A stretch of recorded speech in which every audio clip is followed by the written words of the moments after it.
वहां पर पड़ा रहा। फिर मन के अंदर फिर पागलपन छाया कि यार अपने साथियों को बचाना। फिर धीरे धीरे खिसकता रहता अपने उन साथियों तक पहुंचा जहां पर वो शहीद हो रहे।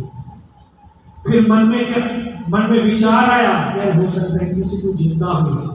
आकर केके को देखने लगा तो किसी को पूरा सर फटा हुआ बाहर था, किसी को पूरे गोद में रखकर केके को रोता, बहुत देर रोया।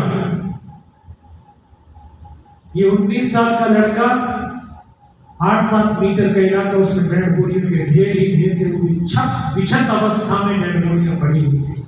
और जहां तक देख सकता था सिर्फ पहाड़ और पत्थरों के सिवा कुछ नजर नहीं आया।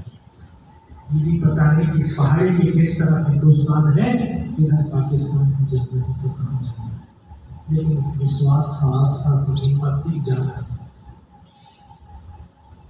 रोता रहा, कभी रोए आंसुओं से, दिल से, मन से रो। अगर नहीं रोते कभी रो करके देखना, जब आप आंसुओं से, मन से रोते हैं, रोने के बाद आपको बहुत बड़ी हल्की सी भीड़ होती है, क्योंकि आप उस समय बाहर की चीजों से कनेक्शन आपका खत्म हो जाता है। सिर्फ आप अपने नाम से जुड़े होते हैं। आज तक आपने अभी तक सिर्फ आप दूसरों से जुड़े हो, अपने आप से जुड़े ही। ये 5 फुट 7 इंच की बॉडी योगेंद्र यादव नहीं है। ये तो एक शारीरिक माध्यम है, साधन है किसी काम को करने का। इस बॉडी के अंदर जो सोल, जिसको आत्मा कहते हैं, वो है, उसको कभी देखने का प्रयास नहीं। उससे जुड़ करके देखिए, आपकी जो आत्मिक शक्ति है वो आपके जागृत होगी। और जब आत्मिक शक्ति जागृत होती है तो आत्मबल बढ़ता है। और जब आत्मबल बढ़ जाएगा किसी भी इंसान का, तो उसके अंदर आत्मविश्वास, सेल्फ कॉन्फिडेंस बढ़ जाएगा। और जिस व्यक्ति के अंदर सेल्फ कॉन्फिडेंस होता है ना, तो वो इस तरह से भाला फेंक करके पीछे देखता भी नहीं है, वैसे कह देगा गोल मेरा है। ये होता आत्मविश्वास, और ज्ञान से आता है।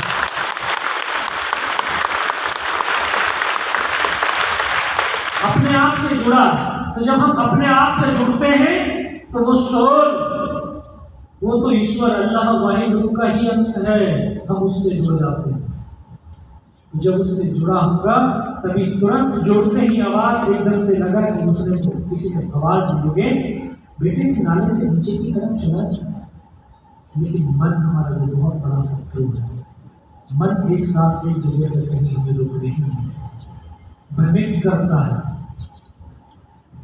मन ने एकदम से तुरंत सिग्नल दे दिया कि हो सकता है ये दुश्मनों की चाल है, उसके ऊपर विश्वास नहीं होती। हड्डियां आपस में टकराने लगी तो सहनियां पीड़ा हो रही थी। फिर लगा इसको हाथ बांधने के लिए इसको बांध लेता हूँ, लेकिन बंद भी नहीं पा रहा था। ऐसा महसूस हुआ कि कट गया है। फिर लगा तो कट गया, इसको तोड़ करके चेष्टा करी, टूटा भी नहीं। फिर इसको उठाया, पीछे कमर पे फेंका, बेल्ट में फंसाया। अभी बेल्ट में फंसाया ही था कि तभी आवाज आई, योगेश बेटे इस नाले से नीचे की तरफ चला जा। फिर बिना कुछ सोचे समझे इस नाले में 500 मीटर लुढ़क करके नीचे आया। अपने साथियों को सूचित किया, सर आपके ऊपर हमला होने वाला है, और ऊपर इस तरह की घटना है। इतना दृढ़ निकल निकल था कि दिखाई बिल्कुल बंद हो। फिर वहाँ डॉक्टर आए, डॉक्टर ने कौन सा इंजेक्शन लगाया फिर मुझे पता नहीं। कहाँ पर 3 दिन के बाद होश आया, देखा ऊपर पंखा चल रहा है। वहीं पर पता चला कि उसी रात को हमारी टीम ने दोबारा से हमला किया और बिना कुछ कैजुअलिटी के टाइगर हिल टॉप के ऊपर विजय पताका था।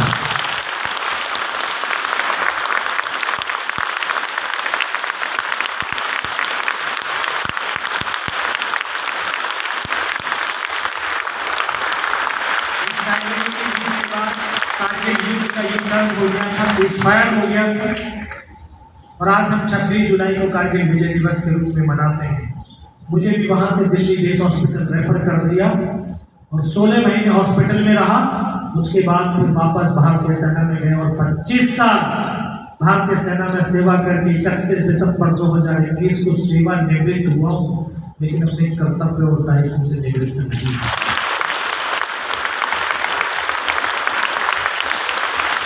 ये तमाम वेपन जो वहां से रिकवर किए गए, इस लड़ाई के दौरान हमारी यूनिट के, हमारी पाइलट के 2 ऑफिसर, 2 जूनियर कमीशन ऑफिसर और 30 जवानों ने शहादत दी। और पूरे कारगिल युद्ध के दौरान मां भारती के 527 बेटों ने इस देश के लिए अपने प्राणों की आहुति दी है।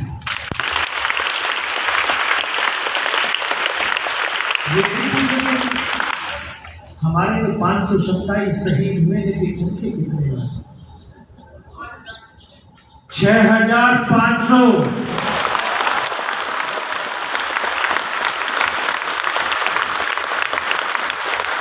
और जब सफलताएं मिलती हैं तो अवार्ड एंड ऑनर्स भी दिए जाते हैं।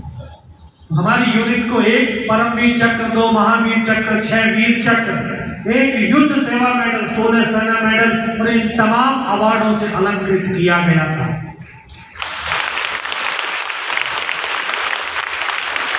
आपको भी ये अवार्ड एंड ऑनर मिलेगी। आप उसी राह पर आगे बढ़ रहे हैं। जब कभी जीवन के अंदर कोई सक्सेस होगी, आपकी कोई ऑपरेशन सक्सेस होंगे, आपके जो है आपका ट्रीटमेंट इतना सक्सेस होगा, तो आपको भी अवार्ड एंड ऑनर से सम्मानित किया जाएगा। और आप जो अभी अवार्ड एंड ऑनर आप देने जा रहे हैं, अभी तो अपने पेरेंट्स को देने जा रहे हैं। जिस दिन आप डॉक्टर की वर्दी में अपनी मम्मी और पापा के पास पहुंचोगे, मम्मी तो आंसू, उनके तो आंखों से आंसू आएंगे, वो खुशी के आंसू होते हैं। और पिता कॉलर को पकड़ के सिर्फ गर्व महसूस किए।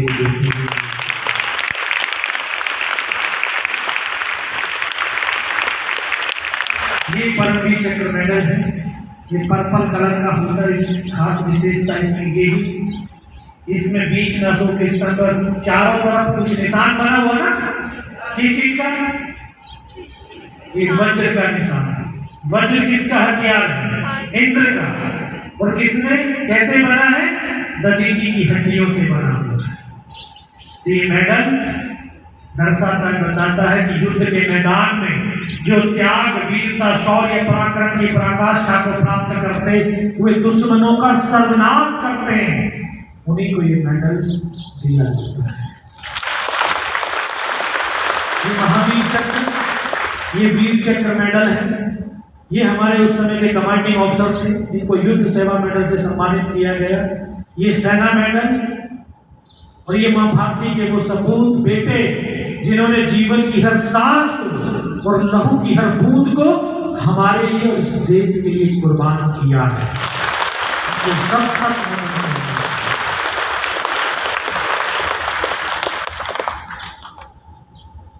युवाओं का राष्ट्र फिर कहा, ये युवाओं की शक्ति कहां तक?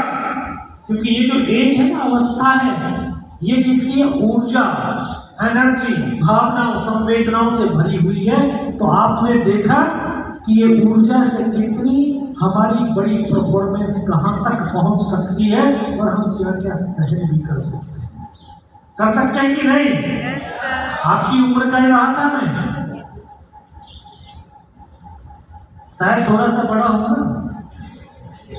आपकी अवस्था क्या ही था, तो आपकी अवस्था, ये ऊर्जा कहां तक क्या हमें करा सकती है अगर इस ऊर्जा का सही इस्तेमाल करके हुए सही दिशा में लगाया जाए।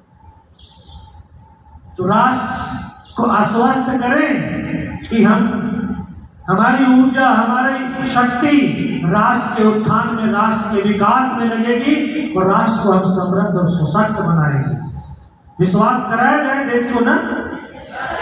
तो 2 लाइन कहते हुए सिर्फ खलन के शिक्षकों को और आपको प्रणाम करता हूँ। सिर्फ 2 लाइन कहकर के अपनी वाणी को विराम देता हूँ कि आज ये मोटिवेशन नहीं किया मैंने, मोटिवेशन